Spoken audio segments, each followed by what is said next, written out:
Hello YouTubers, hello all my gal pals. Well, may the 4th be with you. I don't think I have neglected to put up a 4th of July video in many, many years, and this will not be one. So, I have to say that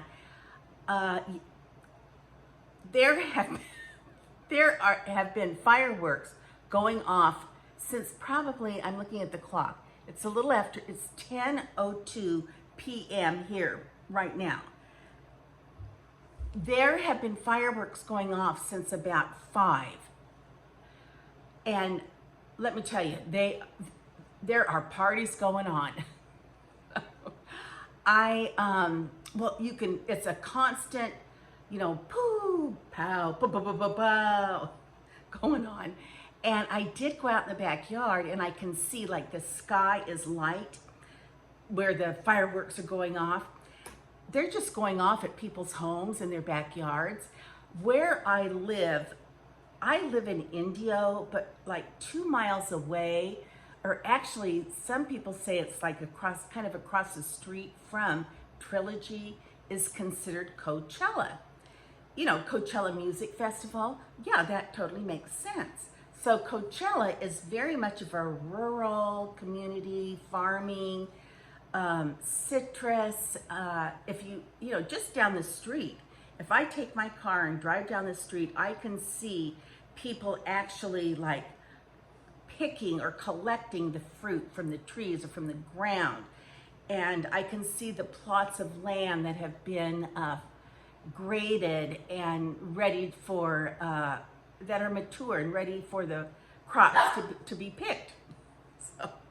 So anyway, because of that, there's a lot of open land, and that is where I think the fireworks are coming from. Last night, when I took the dogs for a walk, there was a lot of Mexican music being played loudly. So it was not from Trilogy Polo, because our HOA would have probably brought out the National Guard, but it was from a neighboring area, which of course I loved. I loved the music, and even as I was walking the dogs, there was like fireworks going off practically in front of me. It was like a hologram. oh gosh. So now I've got to watch the dogs. Even though there are tons of fireworks, they're not real loud. They're not like, real loud. I don't want to get loud because of the dogs. I say dogs because I am dog sitting my daughter's dog. Her name is May. May was like a year or 2 older than Shelby. And May is the reason that I got Shelby, because my daughter was living with her dad and I, saving money to buy a home. And so during that time, she bought a little dog, a little white Maltipoo, darling. And so she fell in love. Well, of course, she fell in love with her. I fell in love with her. Well, anyway, May is still with us. So May is getting a little older, and my daughter went on a little vacation to see her dad up in Idaho. And of course, I get the privilege of dog sitting May. Now here's the good news is I get to dog sit May. The bad news is Poppy is a puppy and she just adores May. So she's constantly wanting to play. She's like, her tail's up, she's jumping all over. And May is mature. May is at least 14, and May wants no part of it. So May is, she like will go, like to set Poppy in her place. Oh, Poppy has no idea. So Poppy's like, what? Oh, you're talking to me? Oh yeah, let me jump here then. Let me jump there then. Let me topple over you. Well, of course, May, it's driving May crazy. It's driving me crazy. Poppy is hysterical. Took her out this morning for a walk. Not May, I just took Poppy. Because I took them both out last night and May struggled to make it around the block. So this morning, Poppy is very active in the morning. So I took her out. I took her for a walk around the block really early. We got home. I've since taken her around the block 2 more times and played with her outside in the backyard. I throw her toys. She runs and gets them. Puppy spurts like crazy. And then she'll kind of collapse every once in a while. But if she sees me move at all, then she's like wide awake. Like, where am I going? I watched a couple really good shows that I want to share with you because it's been so hot, because I've been babysitting or dog sitting my daughter, May, my daughter's dog. We have been staying and sticking around the house. But I have my little pool in the backyard and I get the hose out, and so I'm outside.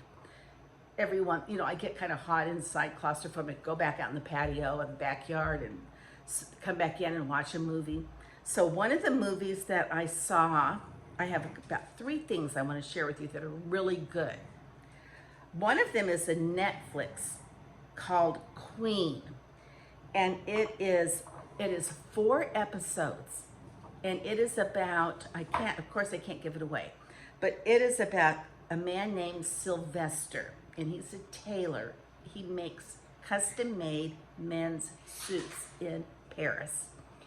And he has a whole other life going on. In the meantime, he has a daughter and a granddaughter that they are family. I can't say any more than that. It is a feel-good movie.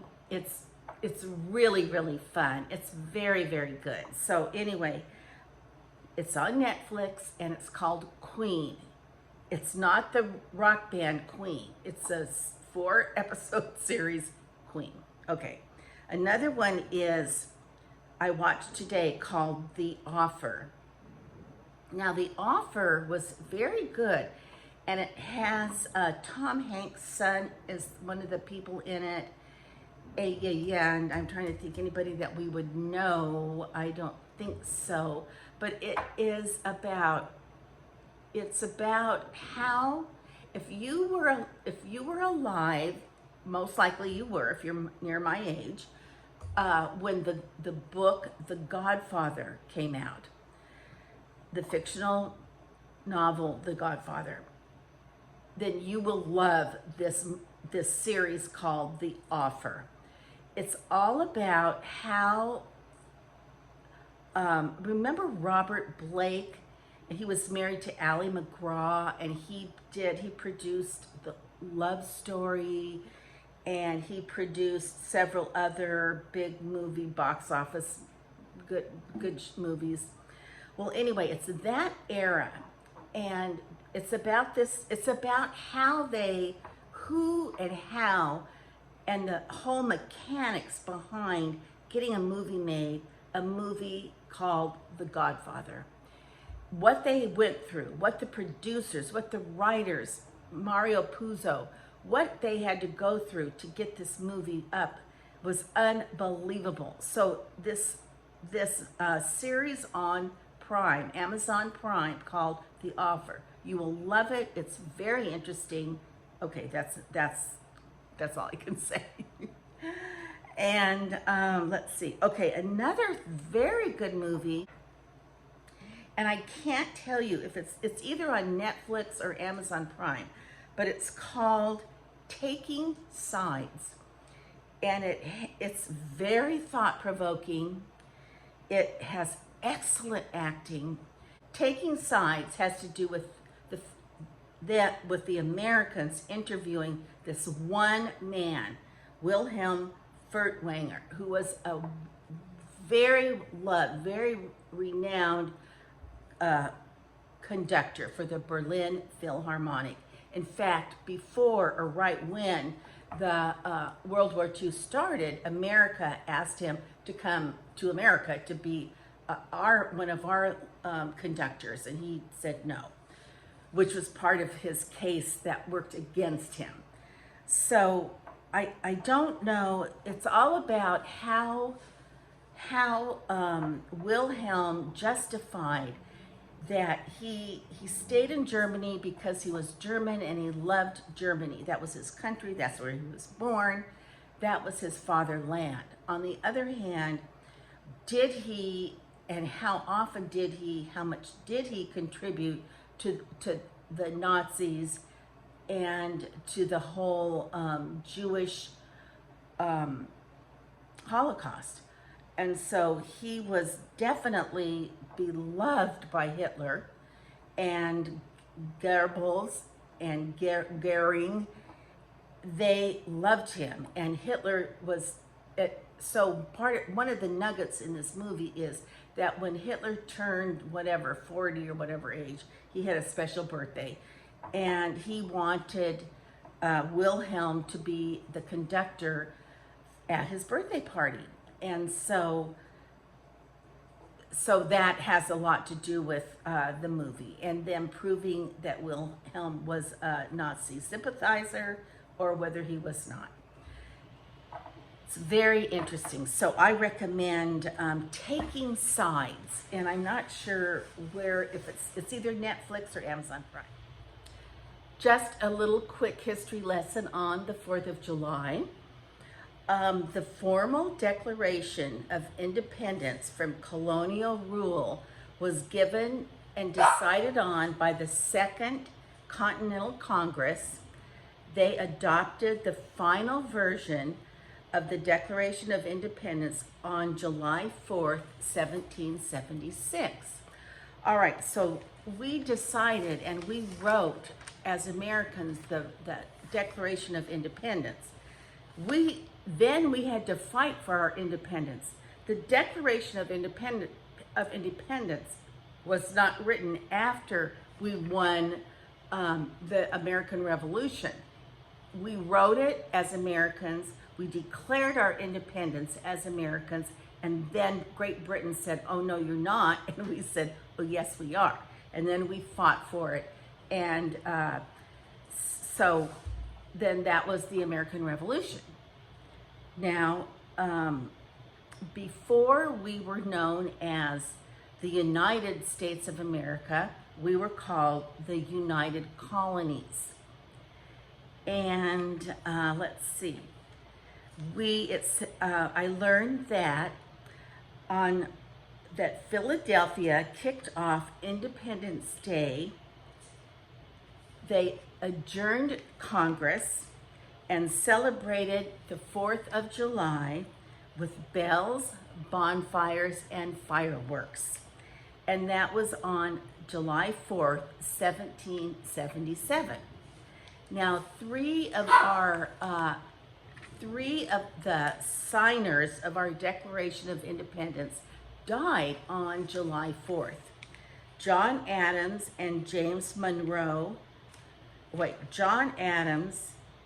and Thomas Jefferson died on the 4th of July, 1825.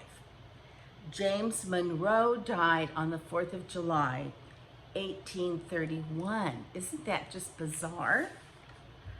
So I kind of, before I realized, I thought that the Americans won our independence from Britain, and then that became the 4th of July, our Independence Day. No, not so. During the Continental Congresses, where the 13 colonies sent their representatives, that's where they wrote the Declaration of Independence. We declared our independence from England before we actually had it. Okay, you guys stop. And, you can see the original Declaration of Independence in Washington, D.C. What's it called? Well, I can't think of it off the top of my head. There's always a line, and then it's like a semicircle, and they bring it from a vault, and they bring up pages because they don't want the lighting to fade the print of it. So they bring up so many pages at a time, but you can if you start here, you know, you can see page one, and you walk all the way where you can see, read and look at, and then you exit the building. Archives, National Art, it's from our National Archives. In fact, my daughter had a summer internship at the National Archives in Washington, D.C. And so she was privy to, you know, what the archives look like. So you know, there are lots of, you know, copies of the Declaration of Independence, but you can see the actual one in Washington, D.C. It's pretty overwhelming. All right, you guys, that's our little history lesson for the day, eh? And I'm looking at my little baby girl over there. Oh my gosh, she is something else. Poppy, I love you, little pumpkin head. Little pumpkin head. Little pumpkin head. Oh, she just ran over to me. Yeah. Okay, let me see if I can get her. That's my baby right there, giving me a hard time. Look at this little angel. Look at her. She's so... Oh my goodness. Oh my goodness. Look at this little pumpkin head. She's still, she should be so tired. You should be so tired. Baby, why aren't you falling asleep? Why aren't you falling asleep? Huh? Are you too excited? All the fireworks have stopped. All the fireworks have stopped. Okay. All right, we have to say goodbye. All right, you guys. P.S. I love you. Mwah. Until our next conversation.